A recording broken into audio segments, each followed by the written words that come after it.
Hello, everybody. I'm Jimena Urrutia. I'm the director of festival, and I'm very pleased to be with you together to present this Q&A of a movie that is important to us on the festival, No Man's Land, a film who talks about one of the biggest issue when we talk about the relationship between America Latina and the United States. No Man's Land address this problem, and it does it from a human perspective. And for talk about all of this, we have already here Claudia Puig, who's a very important film critic, as you already both everybody knows. And we have all the cast of the film and the director. So please enjoy this Q&A.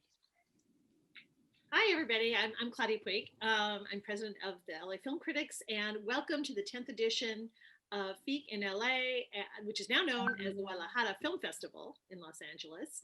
And thank you to our supporting organizations. This year, the festival has adopted a new mission to not only show the best of Latin American cinema, but also to open any doors for emerging Latinx creators in pursuit of cultivating a borderless film industry.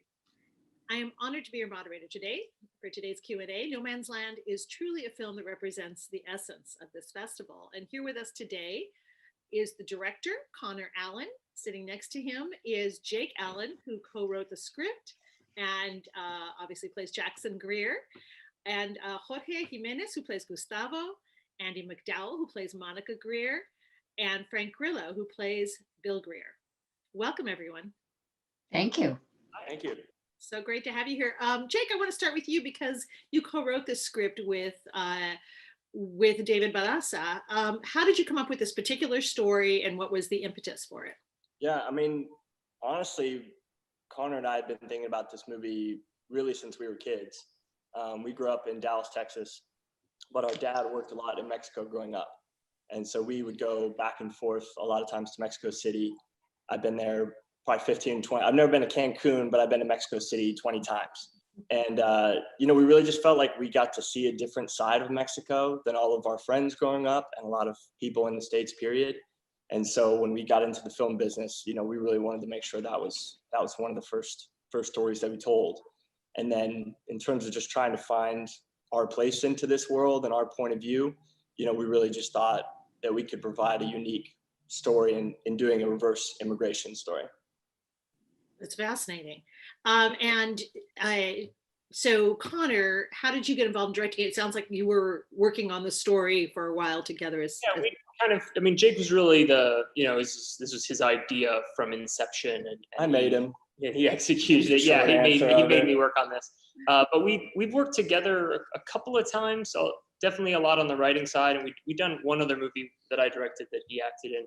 But this was like a passion project for us going back for, I think the first script was written like 7, probably more like 8 years ago now. So we'd sort of, in lockstep on this one from the beginning. And we're just so excited that, that it finally came together in such like epic fashion for us. It couldn't be more timely. It seems like, you of course, it was timely then. It's funny that you say that. We, as I said, we've been working on this forever. And every year that it didn't happen, we were like, oh no, it's so timely. We've got to make it happen this year. And then the next year would happen. And then, certain people are running for president and think, calling Mexicans all rapists and stuff. And we're like, oh my gosh, it has to be this year. And then it just, unfortunately for the world, but fortunately maybe for our movie, this subject has just continued to stay in the news, gain, topicality. And hopefully we're still getting the movie out there in time to make a difference. Absolutely. I want to ask each person about the character they played, and I'll start with Jorge. Your character is very complex and multidimensional. Oftentimes when we see people playing a coyote or somebody from Mexico, they're one-dimensional, and unfortunately those of us who watch a lot of Latinx cinema, it's a stereotypical portrayal of somebody from Mexico. And yours is very complex, and it has dimension to it. You're a devoted dad. You're mired in grief. You seek vengeance, but then your humanity wins out. What drew you to playing this particular part? Hi, everyone. Thank you for having me. Well, when I read the script, that's what I liked about it, that it was something different. It wasn't the good guy and the bad guy. And I was thankful to see that and read something like that. So, like you're saying, the character gives the opportunity to work these all different sceneries, which I appreciate a lot. Like you're saying, we got to, well, I got to play the good dad. I mean, the dad. There's no good or bad. I mean, I got to play the dad. I got to play to be a son as well. I had to play an uncle, and then the work that I used to do, crossing people over.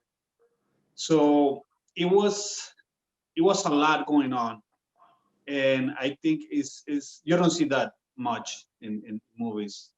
Like you're saying, you can see like the good side, the bad side, the angry side, the humble side. So it was a full, complete character, which I appreciate a lot to be able to play and for the opportunity and the trust that both guys had on me. Um, so I'm grateful for that, Connor and Jake. Thank you. Dude, you're We very thank you, welcome. We yeah. were lucky to get you in this movie, and you did such an amazing job. Really, just honestly blew us away. Yeah. And I know, from a sort of actor to actor competitive way that, Jake, watching you do some of your scenes, I know he went back to the hotel that night and was just Yeah. like, well, I need to work harder. I've been working on this for Yeah. 7 years. I got to do a little bit more work before tomorrow morning. That was nice, and it was a great experience. I mean, working with you guys, great guys, both of you, and then of course the rest of the cast. I mean, Andie, I never met her. Frank, George. I mean, everyone. I felt blessed getting to be on this project and get that chance of also showing what I can do as an actor. And this was a great opportunity for me. Yeah, Claudia, I have to say, just to bring everyone into it, we were, in terms of being blessed with the cast and the crew, we had a lot of people on this movie that I think really challenged me in a good way, and in the best way. I remember, Frank, we talked about this quite a bit, of just like showing up and like push yourself, push each other. The cast did that. We did that before the thing started, on the script. We did that in post-production, sharing the movie around, getting notes. I mean, the DP, JP, Juan Pablo Ramirez, who's terrific. He was in this movie early, and he challenged us in a way that I hadn't worked with the DB before, that really made the movie better. And it was wonderful. And that's really why the movie, if people like it, it's because of all that interaction between, all the filmmakers on this movie. Yeah. I love the parent, and as a parent, I love the parent and child story at different levels, whether they're adult parents, adult kids. And Andie, I wanted to ask you about your story, your character, because it's a story about the border, and it's mostly a story of fathers and sons, but you play a mother who is really devoted to your son and kind of watching her family be torn apart at the same time. What drew you to the part of Monica? I guess the story, I think it's fascinating to tell politically, to be telling the story right now. I think that was the greatest attraction, and getting to work with really good quality people. But I really didn't know what I was getting into, and I play a smaller role, but I have some good moments, and that's really what you care about. It's it's not always the size of the role. It's the dignity of it, like the elevator scene. And when Conor came to me to talk about the elevator scene, which is really a small moment, but really very significant, because we both get in the elevator. We're both suffering. He's lost a child. My child is missing. And I don't know if I'm going to lose a child. And we're both suffering, but we're from two different sides. It's two different sides of the story. So my favorite scene in the whole movie, I don't say anything. It's a very quick moment. But I think mostly I'm proud of the movie after watching it, just because it's so beautifully done. The DP is obviously someone really talented, and I'm really happy for Jake and Conor that they connected with all these beautiful people and came up with a really good idea, but they sought out a great team. They really did. They found a very powerful team. So it's just a beautiful movie, and I'm glad to be a part. Well, speaking of scenes that were very moving, there was a scene between your character and Frank's character that I was really affected by, where she says, remember when we used to drop off water and blankets down by the river, what happened to us? And Right. Frank's character says, he basically expresses his confusion and frustration. I don't know what to do. Drugs, cartels are in our backyard. It's such a powerful exchange, and because it is a really complicated problem. Yeah. Do you want to talk about that as well? I'd love to have you both talk about that scene. Yeah, I agree. It is a powerful, very powerful scene, and the reality of the situation is such that, and this is why I think Conor and Jake were brilliant in how they executed this. Everybody's point of view is valid in this scenario. People on both sides have valid point of views and are fighting for what they believe is their life, is their dignity, is their future. And so I don't see any of them as bad people. They're just in a bad situation because of what has become a political time bomb. And it was a great scene because it's two people who love each other and have kind of lost a lot. And it was kind of a difficult scene to do. As I remember it, we were a little confused as to where to go. I was anyway.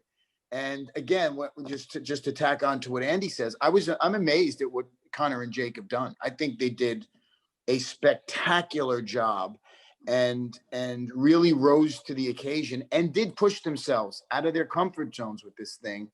And it shows. And I agree with Andie, no scene is pedestrian in this movie. It all works very well and it all belongs there. And we wrote, if you guys remember, we were working that scene out on the day. Yeah. And I remember we talked about that one from the moment that we all sort of started working on this movie together. And then I remember talking about those pages and working that out so that the whole water and blankets thing, I think, was a pretty late addition to the script. Frank, when you came on the movie, we talked about what was all this for? What was the point of it? And, right. And Jake had come across some research of people. There was a very nice old lady who lived right on the border, and she would drag out a cooler. Yeah, she lived in no man's land. She would drag out a cooler filled with Coke and waters and blankets and Spam and stuff. And she'd been robbed before, and she just felt like, even though they had stolen from her, she said they need the help, and instead of them robbing me, I'll just leave stuff.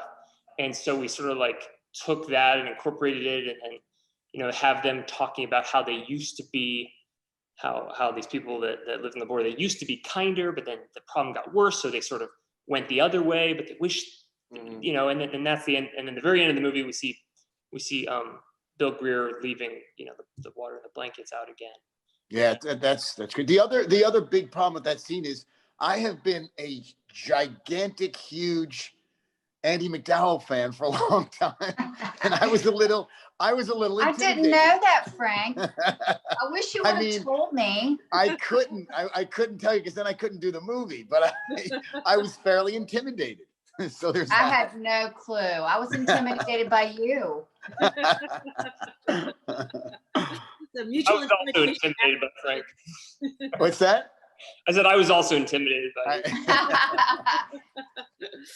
Now, that might be true. I wanted to ask Vanessa from the festival, because to me that's kind of the heart of this movie, is the complexity of the issue of immigration, and how, you know, as Frank said, there are no bad guys. Everyone's trying to, you know, have a better life. And was that something that spoke to you in your selection of this film for the festival? Yeah, absolutely. I mean, I think, you know, I do have to say that our festival director, Jiménez, was the first to champion No Man's Land. And I think that we all understand where we are. We all understand the situation that we're in. But I think that we are also trying to, at some point, bring in different perspectives, you know, and I think that that's the most important thing, is that at the end of the day, if we don't talk about the issues, then we're going to be in the same situation. So why not open up the dialogue, and why not allow us to just talk about, just like Frank said, how you feel, and there's no right or wrong. And I think, you know, just to kind of add to that, I think part of what everybody's talking about is part of the reason why this film is so important, is because it also just talks about the collaboration that's happening behind the camera, right? We talk about the amazing DP, we talk about what it's like to shoot in another country and to be able to kind of cross-reference talent. So I think that that's what was essential about this movie, and we're very lucky to have it in our slate. Let's talk about shooting in another country, because that is an interesting point. And you know, not only Guanajuato, but all the other places that he went along the way. Conor and Jake, did you have crew that was Spanish speaking? How did you negotiate just this, you know, the differences in language? And yeah, everybody. Yeah, so we shot 100% of this movie in central Mexico, in Guanajuato, and where it's set. And you know, I think almost everyone who's from the States is almost all on this Q&A. George Lopez as well is one of who's not. The whole crew was from Mexico. Basically, the whole crew was from Mexico besides us. And we were the better for it. Both just totally standard filmmakers who are incredibly talented. Mexico has a very robust domestic film industry. And so everyone on the crew was incredibly professional and talented. And then for our film specifically, in order to do it as authentically as we wanted, you know, the only way to do that really well would be to surround ourselves with Mexican filmmakers, and of which we were very lucky to have, you know, great ones, both like with your writing partner David, or you know, my cinematographer on the movie, JP. Like, everyone was really talented, and they all understood what we were trying to achieve with the movie, and it was important to them too, beyond just, you know, working on a movie. It's interesting, Jake, I wanted to ask you a little bit about some of those, you mentioned the sheriff, some of those other characters that are not, the actors are not represented here today, but George Lopez's character I was fascinated by, because there are plenty of people like him who are Latino, who don't speak Spanish, you know, who are Texan, and who've been here for generations, and might feel more American or whatever. They're just, you know, they are. And then there was the woman on the bus, who I thought was a really important character too, who says we're not all immigrants. And I think you captured, you know, the many kinds of is more kinds of Latin Americans than the average American film ever portrays. Yeah, I mean, that's definitely one lucky thing, and that we did on purpose in terms of making a road movie, is you can have these, you know, Huck Finn style chapters and meet new people. You know, it lends yourself to that ability, which is awesome. I do love that character. I'm glad she got some love in this. And then with George Lopez, I mean, that just goes back to giving everybody a point of view. We didn't just have a Mexican father or a Texas father. We had both. And I really wanted to have a character that was in the States, from Latin America, but that probably didn't speak much Spanish. And when he goes after Jackson into Mexico, that's probably his first time in Mexico as well. So we really wanted that present in the film too. Yeah, I love the nuances of that. That was so. And tell us a little bit about your writing process, because you worked with David on this. Is David from Mexico, or is David Mexican American? He's from Mexico. He's Mexican. So how did you work together on the script? Yeah, I had written a first couple of drafts by myself, and we were working the script for, I think, 2 or 3 years. And then, you know, as things were progressing and we were getting closer and closer, you know, we were really just thinking about it. We were thinking, wow, you know, I think 80% of this movie takes place in Mexico. I don't know how I would feel if someone made a movie 80% in Texas that was from Mexico, and had just been to Texas a couple times. The way I had with Mexico, I don't think that equates. And so we just really tried to step out of it and try and find the right writer for the job, which was David Barraza, who was also part of how we came to Jorge as an actor. So, you know, right off the bat, it was already worth it for that, you know? Yeah, David is kind of a writing acolyte of Guillermo Arriaga, who wrote Babel and Amores Perros, and had worked with Jorge. So it was sort of like a very lucky, you know, we got a writing partner and one of our stars out of that together, and it really worked out for the best. Yeah, because a lot of times I was thinking of something like Traffic, you know, where if Soderbergh wrote it, then his dialogue had to be translated, and it just adds that extra step, which, you know, can work. But the translation thing can get. I've done another movie that's in another language in Indonesia, and the translation thing can really. It's not quite. If it's not written in the first language, it gets really dodgy really fast. Yeah. It's just not ideal. Right, exactly. I have a question for you, Conor, about some of those close-ups that you had on the land, on the dirt and the ants crawling. I was wondering if that was a metaphor or what this. Yeah, for sure. Yeah, it's sort of like to, you know, I don't get too like artsy fartsy with it, but we're all just ants in the dirt. The dirt for sure was something that we like focused on. Just dirt.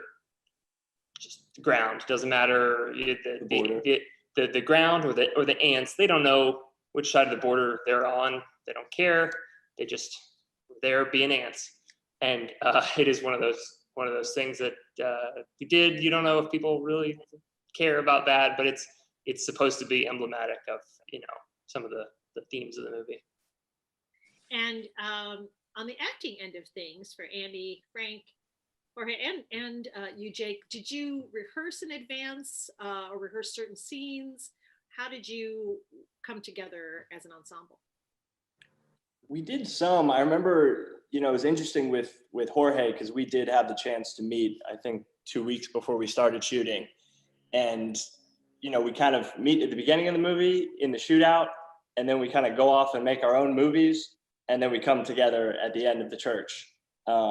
And so there wasn't really much to rehearse in that capacity. We were both going to kind of go off and I do know for the church scene, you know, we kind of talked it out in advance, but we specifically did not spend much time rehearsing that. We just basically scheduled it towards the end of the production so that they would have made as much of that journey as possible. Yeah. And, you know, I think Jake and Jorge were friends, but sort of kept a polite professional distance in order to kind of keep that moment as fresh and natural as it could be. And then we shot that scene for like 18 hours straight and did it like a bajillion times. So, you know, a little bit of both. Longest time I've spent in a church in a while. Yeah. Well, so logistically, how does that work? Because, you know, they're sacred places and people feel differently about having. We shot it. I can tell you one thing for sure. We shot in the oldest church in the state of Guanajuato. The church was so old when we fired off the blanks in the gun, the first time we fired it off, just a huge amount of dust, paint sprinkles. Wow. Fell down on the set. It was very. That was not a metaphor. That was real. That must have been scary. Here's this beautiful old church, and it's like, oh no. And yeah, we just have to do that 20 more times, and it's fine. Yeah, but it makes you, when you're in a place like that, that has like this aura about it, like church. I don't know. It really focuses you in, and you sort of feel the essence of the place, and it makes you really, I don't know, pay attention, take it seriously.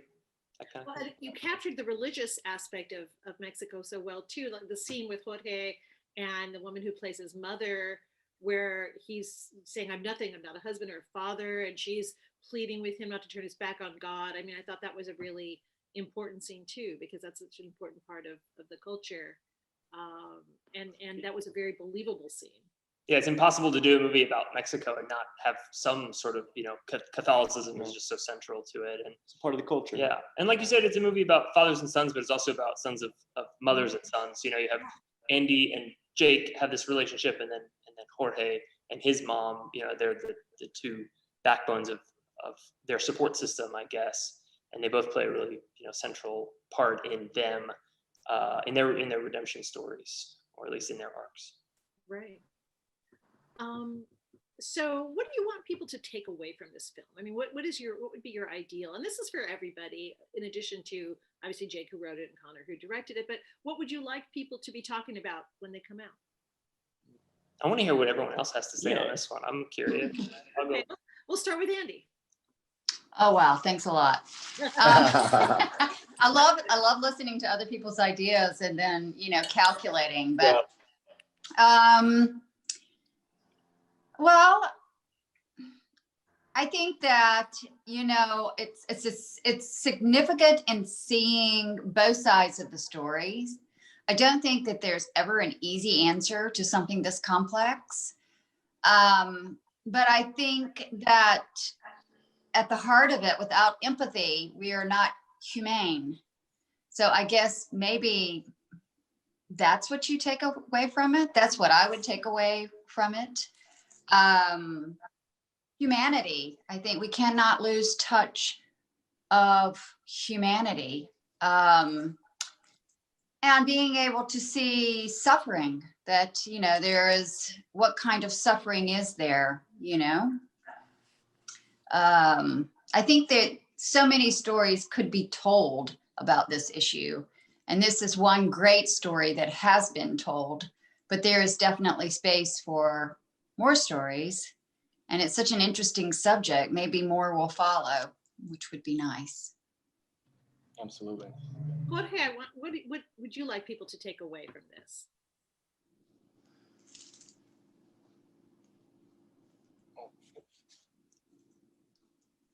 You're muted. Oh, sorry. Okay, you're muted. There we go. I'm muted.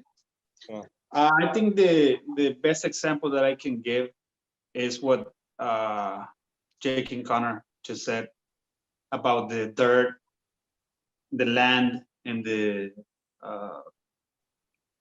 hormigas. Ants. Yeah. The ants. I mean, that's it. That's it. Like, everything's there. Just with that example. I mean, just respect everyone. No one is better than anyone. I mean, we're humans, and I think everything will be different if everyone respected each other. Like, you respect your family, you should respect your neighbors, and you just keep going and going. I think that's very important. And I feel that this movie has a lot of that. I mean, if you think about it. So. Yeah, and your character, I love the fact that he has the humanity that he does. I think that's important for people to see as well. Yes, exactly. Because I think we could all understand a sense of vengeance if something happens to your child, but to choose kindness or compassion. Mm-hmm. Also very, yeah. Yes. Frank, what about you? I got, like Andie said, there's just so much, there's so many things you can take away from this or attach an idea to, but symbolically, the thing about leaving the water, or leaving the blankets, and instead of having someone have to steal them, knowing they need them to survive. I think that's kind of the message. That's the message, to understand that, as human beings, we need to take care of one another. And sometimes the people who we put in charge to help us organize all of that and facilitate humanity, they're the worst culprits of creating dissension, and they're pervasive. And so there's a lot to be done, and there's a lot to be said. And this is this is the great thing about film. If this can be one little morsel of feeling something about the other side, whatever the other side is, it's we've done our job. One film was never going to change, or two films are never going to change the world, but that's how you can start. You know, it's, I have to say, not getting on my high horse, but I was out last night, oddly, with a couple of friends, 3 women. One of them was African-American and an African-American friend, and they were pro-Trump. And Mexico came up, and I was amazed at people's ignorance and point of view when it came to our exiting president and this situation in Mexico. This was clearly by coincidence. And it just getting on here today, it's like, wow, we have a lot of work to do, a lot of work to do, a lot. Yeah. So. Well, on that note, this is a perfect way to wrap up our Q&A. We do have work to do, but thank you so much for making a film that does open people's eyes, because I do think that is the power of film, that we can, you know, get people thinking. And if we can move the needle just a little bit, that's huge. I thought the music was really good in this too, you guys. We didn't say anything about that, but Yeah, it really was. Really music was good. You did a good job there too. Blair Brothers. Yeah, they did a wonderful job. I mean, I didn't think you guys had any talent at all, and I'm amazed that you were able to make a film. When I saw your movie, I was just blown away. What is funny, and I will say real quick before we go, because we didn't say anything about this, is how fast we shot. Oh yeah. How bare bones it was. Yeah. Really just like, all right, okay, we have 10 minutes to get this done, and we would do it. And and it's really the crew. I don't know. I really liked this crew. They were so laid back, and like where we would go eat lunch, it was super chill. It was unlike anything I had ever experienced. It had a different, everything had a different essence to it. You knew you were in it. It felt really exotic in a way, because we're in Mexico, and I don't know. I wanted to move to San Miguel. I loved it so much. Yeah. That was all thrilling, and I didn't really care if it was good or not. I was having so much fun. That was just like, I loved the crew. I was like, man, I dig these guys. They're super cool to work with. I just was never uptight. Like everything was loosey goosey. You didn't have any time to, you just had to do it. And I trusted them for some reason, because I think I was having fun. And I was completely shocked. My God, it's good. Yeah. And I got to say, being a father of 3 sons, it warms my heart to see these brothers doing their thing together. And they have an amazing father. And it's exciting. I'm excited for them, and it's beautiful to see they love each other and they're working together. It's great. Yeah, it's good. Thank you very much. All right, that's an even better note to end on. The brotherly love. Thank you, Yeah. Jake and Conor, Andie, Jorge, and Frank. This has been great. Yes. Thank you for those of you watching for joining us in this screening to streaming edition of the Guadalajara Film Festival. And follow us on our website, ficginla.com, and on Instagram, Facebook, Twitter, at FICG in LA. Thank you.